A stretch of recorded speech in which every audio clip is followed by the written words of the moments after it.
이번 시간 하나님 말씀은 느헤미야 9장 34절에서 38절까지의 말씀입니다. 구약성경 느헤미야 9장 34절에서 38절까지의 말씀을 함께 읽도록 하겠습니다. 우리 열왕과 방백들과 제사장들과 열조가 주의 율법을 지키지 아니하며 주의 명령과 주의 경계하신 말씀을 순종치 아니하고 저희가 그 나라와 주의 베푸신 큰 복과 자기 앞에 주신 넓고 기름진 땅을 누리면서도 주를 섬기지 아니하며 악행을 그치지 아니한 고로 우리가 오늘날 종이 되었삼는데 곧 주께서 우리 열조에게 주사 그 실과를 먹고 그 아름다운 소산을 누리게 하신 땅에서 종이 되었나이다. 우리의 죄로 인하여 주께서 우리 위에 세우신 이방 열왕이 이 땅에 많은 소산을 얻고 저희가 우리의 몸과 육축을 임의로 관할하오니 우리의 곤란이 심하오며 우리가 이 모든 일을 인하여 이제 견고한 언약을 세워 기록하고 우리의 방백들과 레위 사람들과 제사장들이 다 인을 치나이다 하였느니라. 아멘. 이스라엘 백성들 포로 생활 이후에 신앙생활의 전면적인 개혁을 단행합니다. 그 가운데 이제 특별히 그들이 집중했던 일이 있습니다. 그게 뭐냐 하면 바로 율법에 근거한 공동체의 회복입니다. 율법 중심으로 공동체가 하나 되어서 하나님 말씀 지키고 살겠다라는 그런 재건 운동을 이 개혁을 통해서 이제 확고하게 합니다. 그래서 귀한 이스라엘 백성들이 지금 왕이 없지 않습니까? 물론 페르시아 제국이 지금 계속해서 지배를 받고 있어서 그런 것도 있지만 이제 다시는 왕이 세워지지 않습니다. 그 대신 율법을 가르치기 위한 새로운 계층이 하나 생겨납니다. 그게 어떤 계층이냐 하면 예수님 당시에 꾸지람을 많이 들었던 사람들, 서기관들입니다. 율법을 가르치고 율법을 어떻게 볼 수 있는지 그걸 설명해 주는 사람들이 생겨난 게 이 시대 이후입니다. 또 하나 곤고해진 세력이 있습니다. 세력화된 종교인들이 있습니다. 그게 이제 대제사장입니다. 왕이 없으니까 권력이 종교 지도자인 대제사장에게 집중이 됩니다. 그래서 권력과 부와 이 모든 것들이 종교 지도자들에게 이제 집중되기 시작합니다. 세계 역사를 이렇게 쭉 자세히 보지 않아도 언뜻 봐도 어느 시대든지 종교와 정치가 딱 하나가 돼서 만나서 종교가 권력화되는 데 일조를 하면 반드시 그 종교는 타락합니다. 그래서 그 종교가 추구하는 이상적인 방향, 가르침과는 다르게 인간이 원하는 방향으로 쫙 이상하게 빠져들어서 결국은 돌이킬 수 없게 타락하고 물론 종교도 타락할 뿐만 아니라 그 종교적인 타락과 더불어서 그 나라나 그 정권도 다 같이 몰락하게 됩니다. 그게 인간이 신을 조종하고 마음대로 움직일 수 있다는 권력의 맛을 딱 보는 순간 종교는 사회의 골칫거리가 됩니다. 이스라엘 백성들이 지금도 포기하지 못하는 것들이 참 많이 있는데 그 중에 하나가 선민사상입니다. 선민사상 나쁘게 볼 수도 있지만 일단 좋은 점, 긍정적인 점을 본다 그러면 민족의 자긍심을 일깨울 수 있는 그런 것도 있습니다. 그런데 이 선민사상, 자민족이 우월하다라는 이 생각이 나쁜 길로 변질되면 우리가 계속 지금까지도 치를 떠는 그런 일들을 우리가 역사를 통해 배웁니다. 뭐냐면 이제 서구 열강들이 식민지를 가서 정복하고 거기를 통치할 때 잔인무도하게 식민지 사람들을 다루는 일들이 많았습니다. 서구 열강들이 그런 짓을 많이 했습니다. 그들이 내세운 종교가 있습니다. 말하지 않겠습니다. 부끄럽습니다. 이 영국이나 프랑스나 덴마크나 이런 나라들 서슴없이 가서 자기들이 우월하다라는 걸 식민지에 가서 막 잔인하게 펼쳤습니다. 그 정복 전쟁에서 자기들의 우월한 문화와 경제력과 힘을 유감없이 가서 발휘했습니다. 그 약자들 앞에서. 게르만족의 우월주의, 나치즘이라고 그러죠. 생각만 해도 끔찍한 전쟁의 역사들을 보면 자기들이 우월하다라는 그런 의식이 자기들 그 내면 안에 깊숙이 깔려 있었던 겁니다. 그런데 이스라엘 백성들도 홀로코스트를 당하고 역사적으로 많은 그들이 짓밟힘을 당하지만 그들이 포기 못하는 게 있습니다. 그게 자기들만 하나님이 택한 백성이다라고 생각하는 겁니다. 지금 좀 변했나요? 그냥 안 변했습니다. 여전히 그들이 자기들만이 하나님의 택한 백성이라는 그 생각, 선민사상, 그거 깨지지 않습니다. 어떻게 살든지 그런 생각이 이렇게 그들의 생각 속에 뿌리 깊이 자리 잡으니까, 아니 뭐 어떻게 살아도 하나님 우리 택한 백성인데, 우리 하나님 백성인데, 하나님 안 버리신다는 거예요. 뭐 별짓을 다 해도 우리 하나님 백성이라는 겁니다. 그렇나요? 성경이 우리에게 그렇게 말씀하고 있습니까? 그렇지 않습니다. 그들의 삶을 통해서 하나님 한탄하셨겠죠. 그래서 오늘 징벌하신 겁니다. 그래서 공의의 칼날을 갈고 계시고 징계의 진노를 쏟아 부으셨죠. 그게 알았습니다. 그런데도 이거 안 깨지는 거 아세요? 오늘 본 말씀 우리가 읽었지 않습니까? 그 왜 하나님께서 이들을 징벌하셨습니까? 왜 이방 나라의 이들이 종으로 끌려가게 하셨습니까? 34절 35절을 제가 다시 한번 읽어드리겠습니다. 이스라엘 백성들이 가지고 있었던 그 뿌리 깊은 잘못된 생각, 그리고 그들이 고치지 못했던 삶, 그 맥락에서 이제 34절 35절을 보시면 또 다른 그들의 모습이 보입니다. 제가 읽어드리겠습니다. 34절부터 시작합니다. 우리 열왕과 방백들과 제사장들과 열조가 주의 율법을 지키지 아니하며 주의 명령과 주의 경계하신 말씀을 순종치 아니하고 저희가 그 나라와 주의 베푸신 큰 복과 자기 앞에 주신 넓고 기름진 땅을 누리면서도 주를 섬기지 아니하며 악행을 그치지 아니한 고로. 안 거죠. 우리가 역사적으로 고증해 봤을 때 우리가 어떤 죄악, 율법 어기지 않았다는 거예요. 악행을 했다는 겁니다. 근데 그거 아십니까? 이거 상당히 소극적인 신앙의 자세가 이런 겁니다. 아, 뭐 하면 안 돼. 뭐 어기면 안 돼. 하나님 앞에서 율법을 지키고 악을 행하면 안 돼. 이들이 하나님 말씀에 소극적으로 반응한다는 건 참 안타까운 일입니다. 우리도 신앙생활하면서 아, 뭐 하면 안 돼, 이러면 안 돼, 저러면 안 돼, 이게 참 소극적인 자세죠. 근데 말씀의 은혜를 깨닫고 성경을 열심히 계속해서 깊이 보면 우리가 소극적으로 뭘 하지 말고 또 하나님 앞에서 벌벌 떨면서 사는 이런 데에서 끝나는 게 아닙니다. 하나님 말씀을 지키는 데서뿐만 아니라 하나님이 원하시는 삶을 드러내서 세상에 알려야 된다는 거죠. 그 이스라엘 백성들 하나님이 당신의 백성으로 삼으신 목적이 있습니다. 근데 그걸 못 보는 거예요. 아직도 그걸 못 보고 있습니다. 참 안타깝죠. 안타깝죠. 회개가 단순히 우리의 죄를 뉘우치는 것에서 끝나면 안 된다는 걸 누누이 말씀드렸습니다. 조금 더 나갔으면 좋겠는데 여기서 더 나가지를 못합니다. 이들이 뭐가 진짜 자기들이 잘못했는지를 더 깊이 발견해야 됐습니다.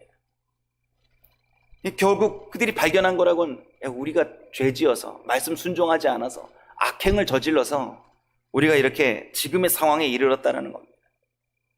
하나님을 더 깊이 이해하지 못한 거죠. 호세아 선지자가 이미 나라가 북이스라엘이든 남유다든 망하기 전에 이미 호세아 선지자가 와가지고 귀가 따갑도록 외쳤습니다. 그 말씀 우리도 다 알고 있습니다. 그 말씀이 뭡니까? 이 백성이 뭘 알지 못해서요. 지식이 없다. 이 말씀이 뭐냐면 나를 알지 못한다. 하나님을 알지 못함으로 망하는도다. 이 말씀을 계속해서 이스라엘 백성들한테 외치셨어요. 하나님을 알아야 살 길이 열립니다. 하나님을 알아야 합니다.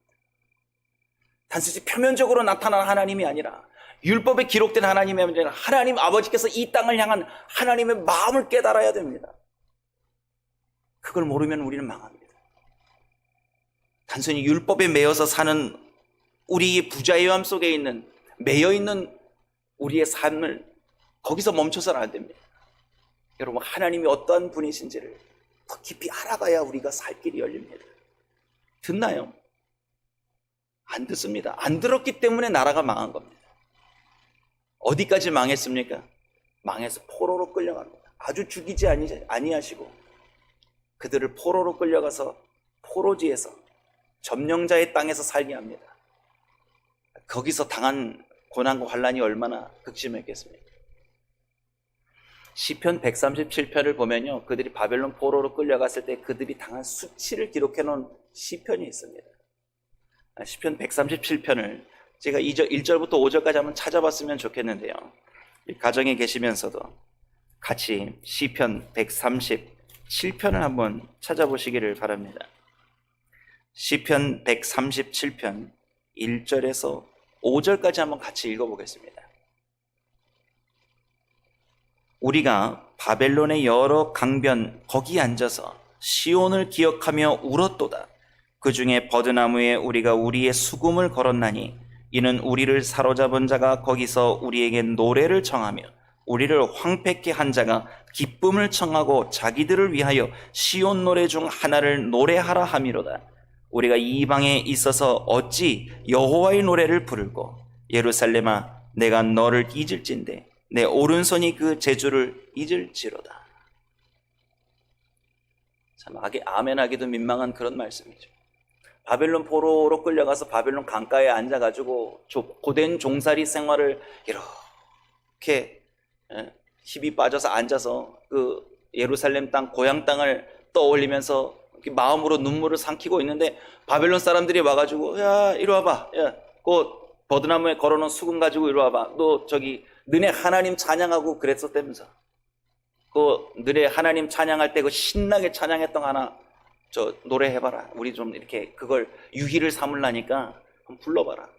그래 와서 막 조롱하는 거죠. 야 너네 하나님 믿는다며, 너네 여호와 하나님 지켜주신다며, 그 뭐 성전을 꽁꽁 싸매고 너네들 그렇게 열심히 하나님 찬양했다며, 그 지금도 그 하나님 한번 찬양해봐라 그러는 거죠. 가슴이 무너질 일이죠. 여호와의 영광이 땅에 떨어진 겁니다. 누구 때문에요? 하나님이 스스로 그렇게 하셨습니까? 그러지 않습니다. 이스라엘 백성들의 삶이 하나님의 마음을 닮아 하나님의 뜻대로 살아들지 못할 때 하나님의 영광도 실추되게 되었다는 걸 우리가 시편 보면서 그런 걸 깨닫게 됩니다. 그러면 우리 마음이 이런 마음이 또 우리는 들 수 있어요.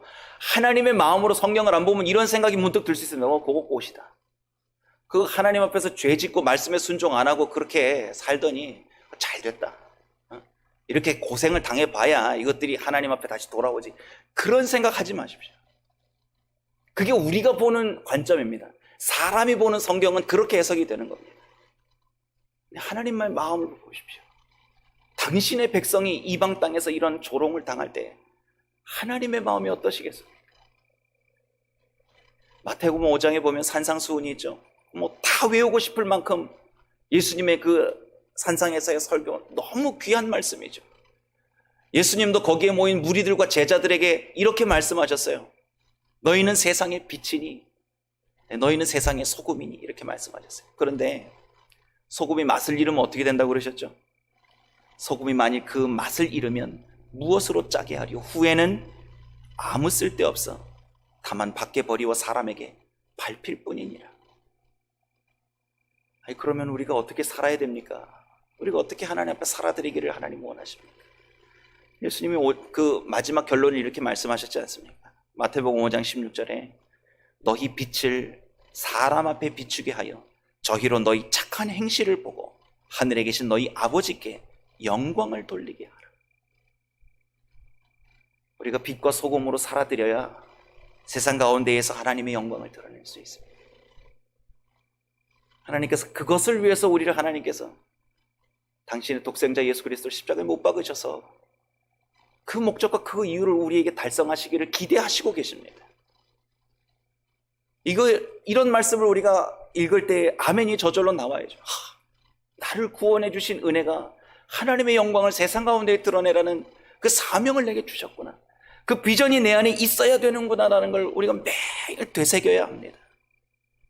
하나님께서 이스라엘 백성을 택하시고 얼마나 많은 기대를 하셨겠습니까? 너희들 내 백성이다, 내 영광을 세계 만방 모든 족속에게 너희들이 드러내 주기를 기대한다. 그런데 이스라엘 백성들이 하나님의 기대를 막 무참히 저버립니다. 막 조금 잘 되게 해주면 막 와 신난다 이러고 막 세상 길로 막 끊임없이 죽는 줄 모르고 달려갔죠. 하나님 생각했겠습니까? 말로는 그럴 수 있겠죠.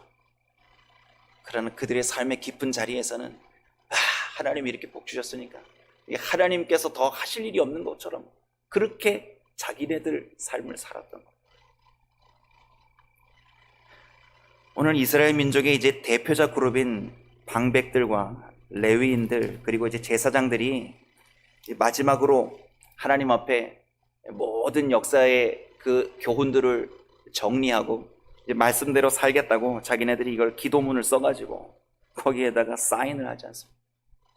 이거 정말 중요한 언약이니까 다 같이 모여가지고 여기서 사인합시다. 오늘 본문에는 인을 쳤다 이렇게 기록되어 있습니다. 우리가 말씀대로 살겠다고 다들 모여서 중대한 결단을 내렸습니다. 정말 아쉽습니다. 저는 성경의 은혜도 되지만 이 본문을 보면서는 정말 아쉬움이 많았습니다. 왜냐하면 미래에 대한 하나님의 구원의 방향에 대한 어떠한 제시도 없이 그냥 끝나버린 거예요. 이렇게 끝났기 때문에 이들이 새로운 서기관이라는 계층을 만들어 놓고 막 율법을 연구하는 데에 매진하고 해야 될 것, 하지 말아야 될 것, 이런 것 600여 가지를 만들어 놓고 거기에 막 다 집중하는 겁니다. 그 율법의 조문에 집중해서 살기 위해서 그거를 보면서 들여다보고 사는 거죠. 사실 우리가 정말 바라봐야 될 대상은 누구입니까? 하나님 아버지의 뜻과 그분의 마음이죠. 근데 그들은 율법의 성문화된 그 글 속에서 하나님을 만나고 거기에 하나님이 계시다라고 또 착각하는 겁니다. 그러니까 변한 건 이런 거밖에 없는 거예요. 전에는 하나님은 여호와는 성전에 계시니까 성전에서 열심히 제사 드리면 하나님이 우리 지켜주실 거라는 거예요. 거기 가서 막 울고 뭐 어쩌고 저쩌고 다. 근데 지금 딱 변한 게 뭡니까? 그 방향이 율법으로 돌아와라. 율법 열심히 지키면 또 하나님이 우리 편이시고 우리는 하나님 택한 백성으로 하나님 보호해 주실 거다라. 이게 살짝 본질적인 건 그냥 외면하고 모르고 깨닫지 못하고 외형적인 것만 또 이렇게 바꾼 거죠. 방법만 바꾼 겁니다. 38절을 한번 다 같이 읽어보겠습니다. 같이요. 우리가 이 모든 일을 인하여 이제 견고한 언약을 세워 기록하고 우리의 방백들과 레위 사람들과 제사장들이 다 인을 치나이다 하였느니라.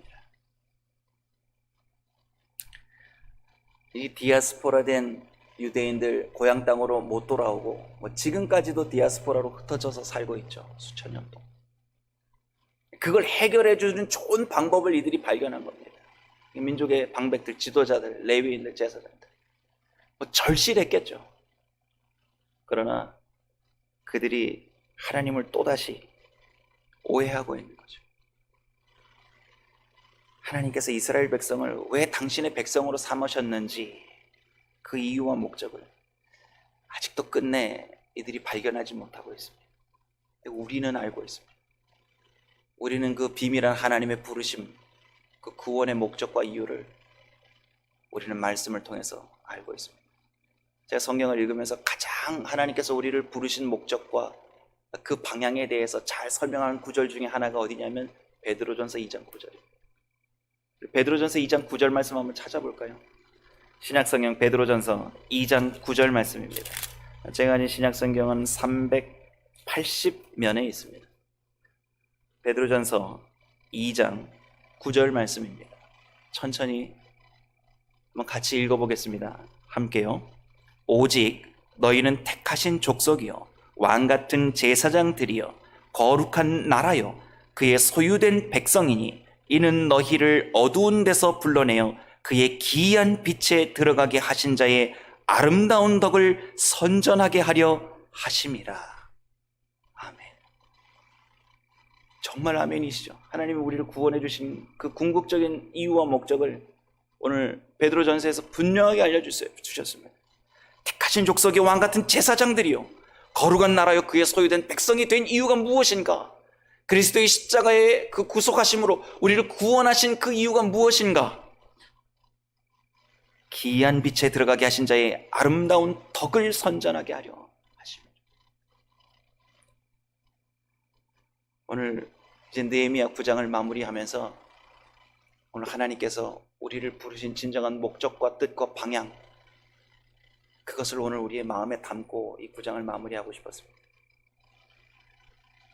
저는 하나님도 우리를 향한 꿈이 있다고 저는 확신합니다. 우리는 하나님을 꿈꾸고 삽니다. 하나님이 우리에게 없으면 우리는 살 수 없을 만큼 하나님이 절실합니다. 그런데 그거 아십니까? 하나님도 우리를 향한 구원의 계획이 절실하시고 세상의 그 어떤 사랑보다도 넓고 깊어서 그 그리스도 예수의 독생자의 이름을 내어주시기까지 그 사랑을 십자가에서 확증하셔야만 했습니다. 그 사랑을 나타내 보여주셔야만 했습니다. 그 하나님의 꿈과 하나님의 비전이 바로 저와 여러분, 그거 아십니까? 저와 여러분이 하나님의 꿈과 비전입니다. 하나님의 꿈과 비전이 뭐겠습니까? 모든 민족이 그리스도의 이름 앞에 구원을 받고 하나님의 영광을 찬양하는 그날을 하나님 꿈꾸고 계시다라는 거죠. 그거를 위해서 이스라엘 백성들을 당신의 백성으로 삼고 시시때때로 구원의 은혜를 베풀어 주셨다라는 거죠. 이제 우리 하나님 앞에서 남은 생애를 이제 살아가야 됩니다. 오늘 이 말씀을 갈무리하면서 세월이 더 가기 전에, 아니 오늘이 끝나기 전에 우리도 하나님 앞에서 남은 인생을 주의 영광을 위해 어떻게 살아드려야 될지를 오늘 좀 하나님 앞에서 고백하고 기록하고 다짐하는 하루가 되었으면 좋겠습니다. 오늘도 하나님 앞에서 하나님의 꿈과 비전을 이루어드려 이 땅에 하나님의 영광을 어찌하면 드러낼고 하나님 앞에서 묵묵히 묵상하시는 하루가 되어 보시기를 부탁드립니다. 기도하겠습니다. 하나님, 오늘도 말씀의 은혜 앞에 마음의 옷깃을 정돈해 봅니다. 성경을 볼 때마다 하나님 아버지의 마음과 그 크신 구원의 비전을 저희들 깨닫게 해 주시옵소서. 오늘 하루도 세상 가운데 살지만 어려운 시간을 지나가지만 나를 불태워 그리스도의 영광을 나타내는 빛과 소금으로 잘 살아드리는 이 하루가 되기를 원합니다. 우리가 늘 연약하고 부족하지만 주의 영광을 위해서, 복음의 영광을 위해서 하나님 아버지의 그 부어주신 하나님의 꿈과 하나님의 비전을 이 땅에 밝히 드러내기 위해 몸부림치며 주 앞에 올바르게 살아드리는 이 하루가 되도록 주님께서 성령으로 역사하여 주시옵소서. 예수님의 이름으로 기도드립니다. 아멘.